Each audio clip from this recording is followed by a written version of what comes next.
สบายดีทุกคนมื้อนี้อินสิพามาชมตลาดบรรยากาศตลาดในวันที่ฝนตกทุกคนมาเป็นจังใด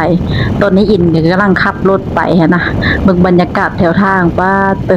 วิวดีขนาดทุกคนเลยฝนก็ตกไปมันตกบ่แห้งแต่มันตกลิ่นตลอดนะเบิ่งต้นไม้ทุกคนจนต้นไม้จนเซ่ไปว่าฝนตกตลอดแบบน้ำอั่งน้ำมันตลอดบ่ได้แห้งเลยหลังจากนั้นตัดภาพมาฮอดตลาดอันนี้เบิ่งคนก็หลายนะแต่ก็บ่หลายซ้ำเบ็ดมือที่ฝนบ่ตกหั่นนะแต่ละคนก็กระยุดกระยอดอยู่โอ้ยทุกคนเบิ่งเครื่องขายฤดูกาลนี่ก็เป็นฤดูหน่อไม้ทุกคนไปทางใดก็เห็นแต่หน่อไม้กองอรุอรีอยู่มีทั้งหน่อไม้บ่งหน่อไม้ไหลหน่อไม้เล็กน้องมีครบทุกอย่างเลยผักมีสีส้มกินก็บ่ได้มาเลาะตลาดนี่แต่ดนเลยดนมาเทื่อนึงเบิ่งผลก็ย่ออยู่แซะอยู่โอ้ปลาก็สะอ่อนทุกคนเลยหลายปลาก็มีทั้งปลาเค็งปลาขอมีครบทุกอย่างเลยปกตินี่คันฝนบ่ตกนี่โอ้คึกคืนขนาดตลาดนี่อันนี้คนก็บ่ค่อยหลายปานใดเพราะว่ามันไปมาบ่สะดวกเบิ่งตัวกบตัวเขียดทุกคนกองลูกเลยส่วนอันนี้แม่นเป็นตลาดเช้าเด้อทุกคนเด้อเป็นตลาดใหญ่เลยมื้อนี้รู้สึกว่าแม่ค้าหลายกว่าลูกค้าอีกเพราะว่าฝนตกทุกคนแม่ค้าก็สู้ชีวิตขนาดแม่ค้าสู้ชีวิตแล้วยังลูกค้าสู้ชีวิตอีกแต่ละคนเป๊ะผลมายุกมายิบอยู่มาหาเลาะตลาดหามาหาซื้อเครื่องกินเพราะว่ามื้อนี้ก็เป็นวันพักวันพรแน่เป็นวันอาทิตย์นะก็เลยพากันออกครอบครัวแต่ละคนก็ออกมาหาซื้อของอยู่ของกินเพื่อสิเฮ็ดกินโอ้พักก็ทุกคนได้กองกะเลอะโลอยู่แต่สะอ่อนมันอินได้เห็นหยังก็สะอ่อนไปเบิดเครื่องอยู่ของกิ่งมีแต่แซ่บๆอันนี้คือปลาส้มทุกคนนะกุ้งต่อกุ้งเต้นโอ้ยเอาเมื่อก้อยเนาะแซ่บๆเอาเมื่อก้อยเมื่อต่ำเมื่อลาบก็ได้ช่วงนี้ก็ฝนตกดีนะตกแต่เช้าฮอดค่ำทุกมือลิ้นอยู่แยะเดี๋ยวโอ้เฮ็ดทุกคนเลยเฮ็ดนางฟ้าเฮ็ดอันเฮ็ดเฟืองเอาเมื่อป่นเมื่อนั้นเนาะปิ้งป่นเป็นหยังโอ้แซ่บมาทุกคนมาจัดอินก็ยังบ่ฮู้เลยว่ามื้อนี้อินสิซื้อหยังหั่นนะอินก็ยังเลาะเบิ่งอยู่ว่าสิกินหยังดีมื้อนี้อินก็ยังคิดบ่พอหั่นนะบ่ได้มีจุดประสงค์ว่าสิมาซื้อนั้นซื้อนี้หั่นนะมาเลาะเบิ่งผักมีสีส้มอินสะอ่อนได้อินเป็นคนนึงที่มักกินผักหั่นนะเอาเมื่อซุปเมื่อนึ่งจำเจาะจำแจ่วอีหยังแซ่บเลยหน่อไม้ก็โอ้ยทุกคนเลยเป็นธงเป็นกองอยู่ไหมคะเพิ่นเฮ็ดหาธงละ20,000มักแตกมาเป่าหลายอย่างเลยมีแนวมักทั้งหมดคนตกไปใส่มาใส่ก็ยา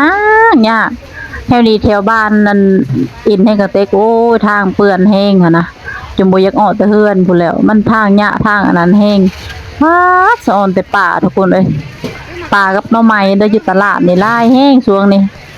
หลายแท้หลายว่าหลายกว่าหมู่เลยหั่นนะจัดอันดับ1เลยป่ากับหน่อไม้นี่เพราะว่าช่วงนี้ฝนตกเลยป่าขึ้นเด้ป่าขึ้นโซนขึ้นโต่งป่าน้ำของปาดหลายแห้งมื้อนี้ก็สำหรับอินก็เลาะเบ็ดซิวๆเลยเพราะว่าคนบ่หลายหั่นนะปกติคนหลายเนี่ยโอ้ยสิแย่ไปอินถ่ายคลิปก็ยะหั่นนะแต่มื้อนี้เบ็ดซิวๆเลยหั่นนะ แม่ค้าพ่อค้าเพิ่นก็นั่งก็ยุกก็ยอดอยู่ช่วงนี้เพิ่นก็ขายบ่ค่อยดีปานใดเพิ่นว่าแม่ค้าเซาขายช่วงฝนตกนี่บ่อยากปานใดคันช่วงฝนบ่ตกช่วงอันนั้นน่ะโอ้ยขายดีขนาดเลยพุ่มพึบๆแต่ละหานหลังจากเลาะไปเลาะมาอินก็มาสะดุดมังกรทุกคนหลายแท้หลายว่ากงเอเลอยู่อินก็เลยจัดไปเลยโลนึงเพิ่นว่าโลนึง18,000กี้จ้ะนะอินก็เลยเอาโลนึงที่จริงมันกายโลอินเอานะมาจนครึ่งโลเลย3หน่วยครึ่งโลแม่ค้าเพิ่นก็ใจดีอินลดให้อินอีกส่วนอินก็ตื่นนอนมาก็บ่ได้อาบน้ำอาบหยังได้ทุกคนตื่นนอนมาก็ไปตลาดก่อนหมู่เลยเพราะว่าหิวข้าวตื่นมาแล้วก็หิวโลดข้าวนะแม่ค้าเพิ่นว่าเอาบ่ว่าอันไก่โลได้ครึ่งโลได้เพิ่นว่าอินก็ว่าเอาลดให้เฮาแน่ว่าเพิ่นก็เลยลดให้อิน เบิ่งมาไหมนะว้าตวอันนี้คือเป็นมะมังกรนั่นมังกรแดงเอิ้นมังกรแดงใช่เนาะ มันมีแดงกับขาว หลังจากที่ซื้อมังกรแล้วอินก็เลาะต่อยทุกคนเบิ่งบรรยากาศอีกให้เบิ่งไกลๆเลย คนก็บ่ค่อยมีไปได้บางมาหย่อมมาแย่มอินก็สู้ชีวิตขนาดทุกคนเลยหนาวก็หนาว เฮาใส่ผ้ากันฝนอยู่แต่มันเปะมันชื้นหั่นนะเฮาก็เย็นๆหนาวๆอีกอย่างมันเป็นบรรยากาศตอนเช้าในตอนอินไปตอนประมาณ6 โมงนี่แหละแต่ละคนเลาะตลาดเป็นซิ่วมาก อินหาไปตลาดหาอินบ่ได้สะอ่อนหยังสะอ่อนแต่เครื่องขายทุกคนเอ้ยมันหลายหั่นนะเห็นอีหยังก็เอเลอยู่โอ้กองลูกอะไรอยู่สะอ่อนคันมีเงินนี่ป้าตะอินคือสิเมาหลายขนาดเลย หิวเป็นพวงเป็นพันโลดเบิ่งนอขิงนอข่ามะคอโอ้ยมะคอนี่คงโปรดอีเลยเด้อมะคอนี่อินซื้อกินเป็นประจำเลยมะคอนี่อินมักกินส้มป่าน้ำของทุกคนเลยหลายเลยเลาะไปทางใดก็เจอแต่ปลากับหน่อไม้ลายขนาดตัวเพิ่นปิ้งขายก็มีโอ้ใบตองเอามือห่อข้าวต้มเด้เนาะทุกคน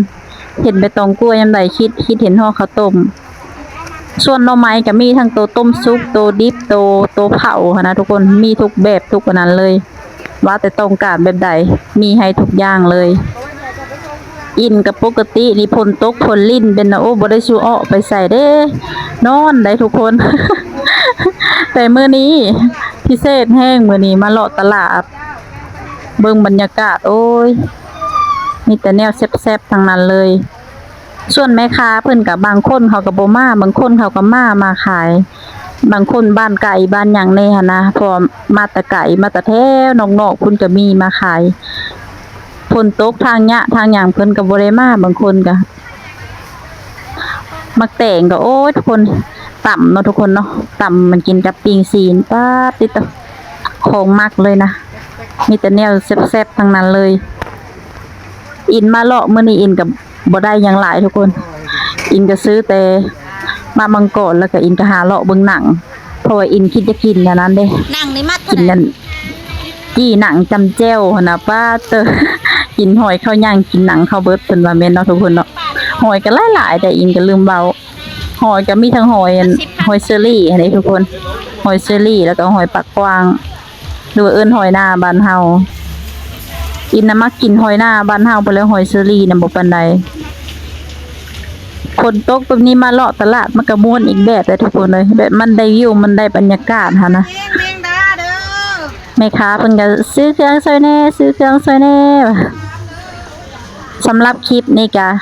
ขอบใจหลายๆเด้อที่มาส่งคลิปให้อินฝากกดไลค์กดแชร์กดติดตามให้อินเด้อขอบใจหลายๆเด้อ